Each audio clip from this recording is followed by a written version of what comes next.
Welcome back to the workshop. A couple of small jobs to get through today. Let's get stuck into it. So I'm thinking we'll start off with a bit of a low effort, high reward job to keep the motivation up. I need to make a fitting to screw the spare wheel into position. I could probably make it a little bit more complicated than that though. This is my fairly well used in-car tool roll from the other rally car, and I think it might be a good idea to find a position for it in this vehicle.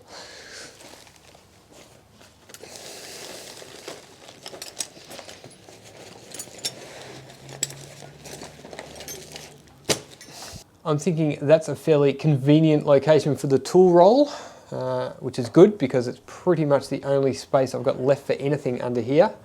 So let's incorporate a little holder for the tool roll with the fitting to screw the spare wheel down. First thing we need to do is get an accurate measurement of the spigot diameter of the spare wheel. Yeah, that should do.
So these straps will eventually be pop riveted on.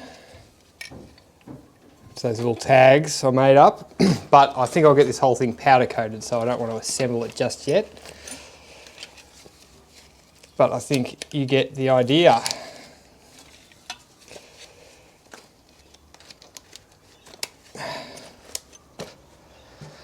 Now in terms of holding the wheel down, all we've really done there is made an oddly shaped washer. So on to making the part that actually holds the wheel in place.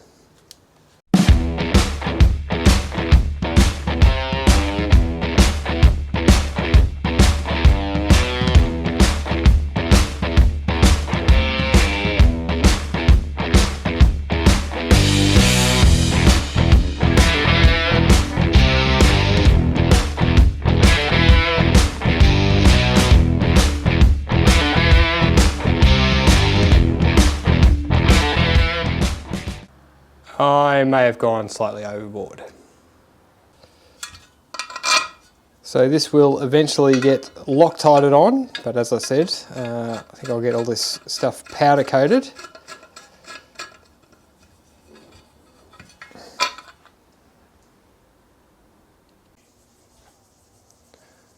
Well, I don't know about low effort, but it was high reward. Cheers.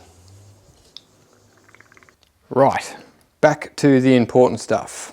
I have bought $1 million worth of aluminium fittings. Let's see if we can finish off these fuel tanks. I think we'll start with the feed line. I've got this nice T-piece here. So the idea is that the passenger tank will come into this port here, and obviously this tank feeds up through this port. Both pumps have a check valve on their outlet, so we can't backfeed into the tanks, and that way either tank can supply the engine with fuel. Now the idea was to just weld on a little AN fitting straight onto the cover plate to screw this down to, but I underestimated how tall the fittings were, and it's sitting up quite high. It ends up fouling this bracket. The idea was that the fuel line was to go through that hole, and also sits up a fair way out of its little protective tray. I've mucked around with a few different ideas. You can buy 30-degree fittings, but I think that will kink the fuel line too much that way. So what I've decided to do is sacrifice this lovely little T-piece here and turn it into a weld-on fitting. So let's go and do that.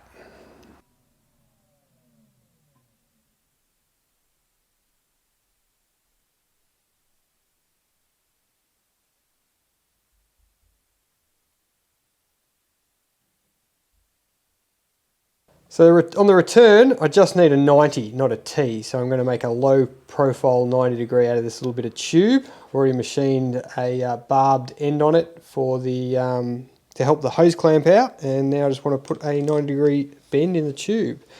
The tube wall thickness is getting pretty thin there. So I'm just going to chuck the shank of this drill down the end to help it out. So hopefully we don't crease it or crush it.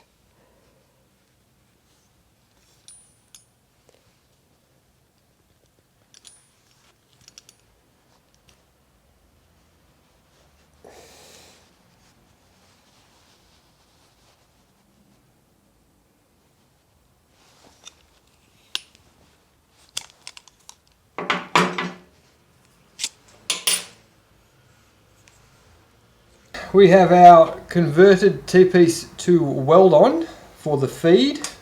That has a little spigot for the fuel line that needs to be welded on there.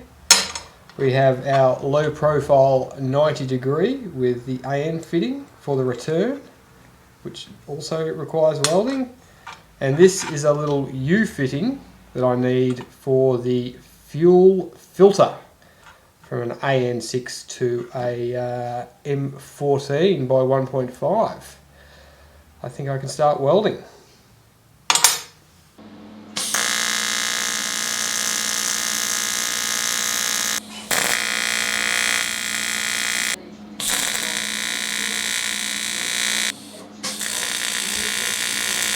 Potential disasters averted.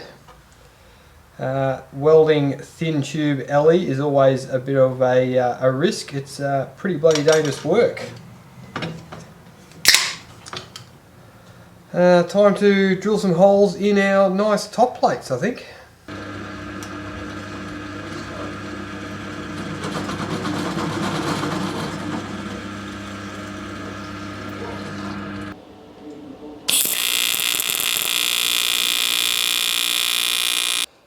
So these two holes are for the electrical connectors to the pump. Obviously they need to be insulated to the tank.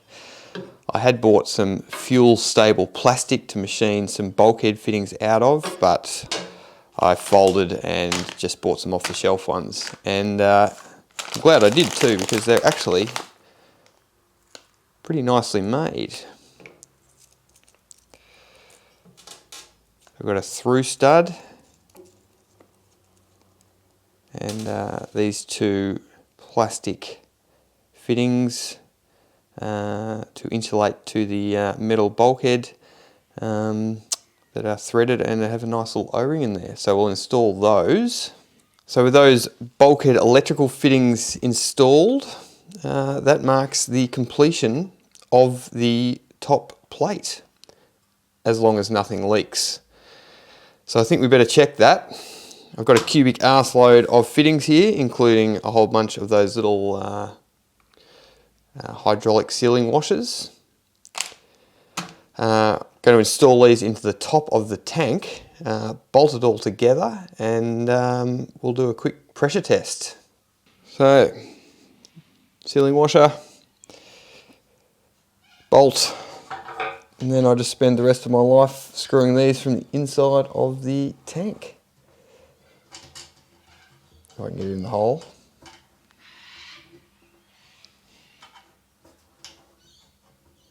This one's a bit tricky because I'm too lazy to pull the sender unit out, so I'll just spend twice as long trying to work around it. Well, that was a fair old stuff up. In my efforts to drop these fittings down as low as possible, I neglected to take into account the studs, which obviously interfere with the fittings. You should have seen that one coming. Anyway, I've pulled those three out and I'll spin them around and just bolt them in from this direction. Obviously that way I can't use the sealing washers, but that cork gasket should be fine, and I've got some really good Loctite thread sealant designed for fuel fittings that I'll use as well. So I think we'll get away with it. Carry on. I've assembled the other tank, botched together a bit of a pressure testing kit. Let's blow some air in this thing and see if it holds it.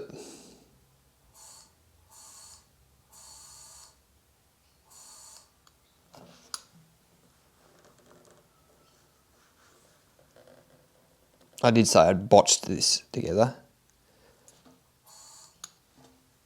Alright, it's just reading. Can't hear any hissing.